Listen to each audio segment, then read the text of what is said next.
This is how to get the most DPS out of Vorasius on Mythic.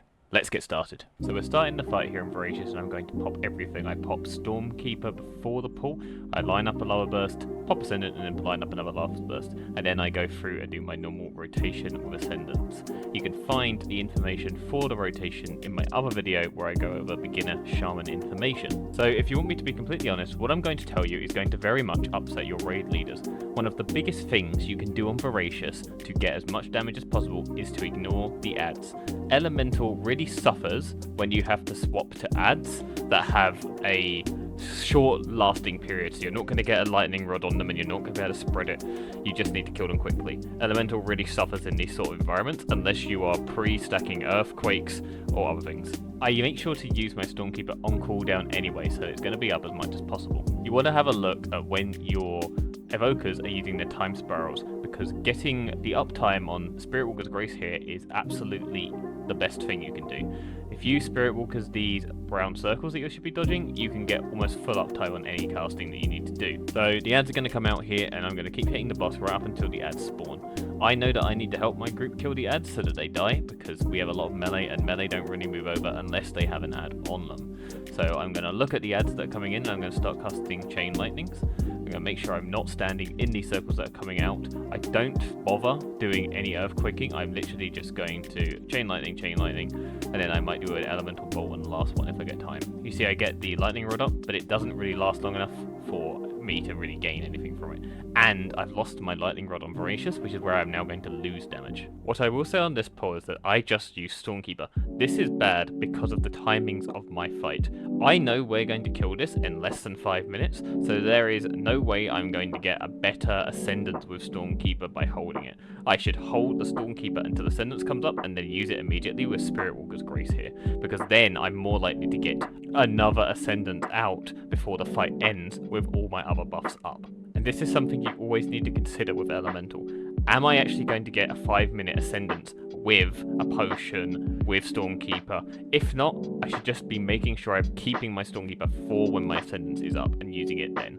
If you are first time progressing this boss, it is much more likely that the fight is going to last over 5 minutes, which means you can get an Ascendance at the start of the fight, you can get one about sort of 2:15, and then you can get another one just around sort of the 5-minute mark.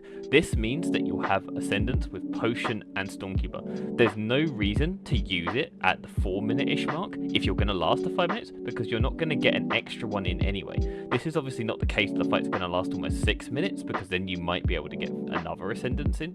However, 6 minutes is sort of like the enrage of this fight, is when he's going to beam everybody, so it's not really going to make much difference anyway. So anyway, we're coming up to the second set of ads here. If you don't know this about Vorasius, once you have been fixated by an ad, you will not be originally chosen by a spawning ad again for the rest of the fight. So if you get one on the first set, you know you can just chill in the middle and you're not going to get one fixate you. Now, if someone dies, it can assign you, and you need to be ready for that. You'll see here that I had Stormkeeper up, and it was actually a good idea there to Stormkeeper and Chain Lightning off the boss. Because of how big the boss's hitbox is, it will pretty much hit all of the ads if you Stormkeeper off of him. So there's not a lot more to talk about on this fight. We're coming towards the end. We're going to get the second beam as this wall dies.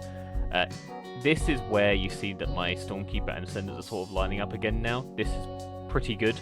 Obviously, I should have made sure that I had Stormkeeper already for the Ascendants coming up immediately on the first beam. So I get a bit lucky here because Stormkeeper and Ascendants are going to be up at the same time. But if I had just used them earlier, I would have Ascendants around this sort of time, and I would be able to use it while we're standing still anyway, not doing anything, and I'd be able to get a lot better uptime from it. I wouldn't even have to use my Spirit Walker's Grace. So while we're running out the end of the fight, let's talk about defensive usage. I would make sure that you have coordinated with your healers when the healer cooldowns are being used, and use your defensives when they are not being used. If they are using healer cooldowns when the ads are spawning, which causes a lot of damage, use yours when the ads are exploding, and vice versa. You should definitely have healer cooldowns set up for when the beams are going off anyway, but if you're in an emergency there, you can use your health stones and health potions. And that's the bulk of this fight. So let's go have a look at timeline reminders now and see if we can learn anything about our cooldown timings. So this timeline reminder here is what I would do as standard if the boss is going to last under 5 minutes, probably talking around 440. So we use Ascendants on there, we use Stormkeeper when he comes back up, Stormkeeper again when he comes back up. They come up around this sort of time together, so Ascendants will come up around here, but we're going to hold it so that we have it with Stormkeeper. Cooldown, hold again, and then use on cooldown. Now that should last long enough that you get to use the full Ascendants for the rest of the fight. Now, what you could do is, if you're also lasting this long, is do something like this. So here's one that you could use if you were going to end more about the 420 or the 430 mark. So you do everything at the start again, you do Stormkeeper, but now you're holding Stormkeeper to use it when Ascendance comes up. Same again, you're going to hold it here until Ascendance comes up. So that's going to lose you 2 uses of Stormkeeper though, in theory. So it could be worse off, but it would allow you to make sure you're getting a Stormkeeper off at the same time as your Ascendant. Now, if you're killing the boss even faster than that, let's say like 348, you should probably be taking the 3-minute Ascendant, and it will look something like this. So here is for a fight that's only going to last like 3 minutes 30. So this is an Ascendant, Stormkeeper on cooldown, Stormkeeper on cooldown, Stormkeeper on cooldown, and then hold it for a couple of seconds to use it with the 3-minute Ascendance cooldown again. That gets you 2 Ascendances, which is the same as you would get anyway if you're using 2-minute Ascendance, and it means you have the buffed version of Ascendance, which has more haste while you use it as a 3-minute cooldown, and that will line up a lot nicer if you're doing like a 330 kill, if you have a really strong group. Now let's look at like a 6-minute kill and see how that would look. So I've added the potion to this one just so you can see what the idea of it is. So we're going to start with our Light's Potential. We use Stormkeeper before pull obviously, and we have Ascendant. We're going to do Stormkeeper cooldown, Stormkeeper on cooldown. We're going to hold Ascendant to do it with the Stormkeeper cooldown so we don't lose a Stormkeeper.